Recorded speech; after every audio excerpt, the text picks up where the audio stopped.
مغرب کی نماز کے بعد یا معزو کیا لفظ ہے جی؟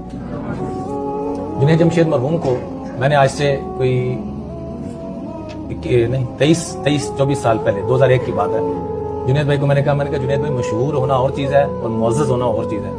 اتنی گاڑی اردو ان کو سمجھ نہیں آئی، بلکہ جو بھی جس واقعے کا آپ وہ ذکر کرتے 1.5-2 گھنٹے کا، اس میں بھی انہوں نے ذکر کیا۔ تو میں نے جنید بھائی کو کہا، میں کہتے یہ سمجھا نہیں کیا مشہور معزز کیا ہوتا ہے بھائی؟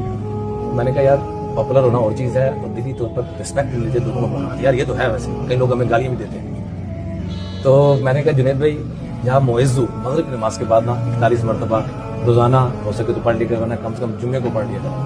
تو جنید بھائی کے الفاظ سے کہ اللہ کی قسم اللہ نے مجھے اس کی برکت سے اتنی عزت دی ہے کہ میں بتا نہیں سکتا۔ بھی یہ 2 ہفتے پہلے کی بات ہے، ہمارے جس وقت DGMI ہے پورے ملٹری کے جو انٹیلیجنس کے جو ہیڈ ہے ڈائریکٹر جنرل واجد عزیز، میں ان کو کہا تھا کہ جنرل صاحب آپ بھی یہ پڑھا کریں، یہ تھوڑے دن پہلے کی بات ہے، جگہ پر ہم اکٹھے تھے اسلام آباد میں، مجھے کہنے لگے اللہ کی شان، مجھے کل ہی میرے والد صاحب نے یہ بتایا کہ یہ پڑھا کریں۔ میں کہا آپ کو مزے کی بات بتاؤں، ان کے والد صاحب کو نام کرنا کر دیا۔ میں نے کہا آج سے 22-23 سال پہلے میں نے ہی آپ کے والد صاحب کو عرض کیا تھا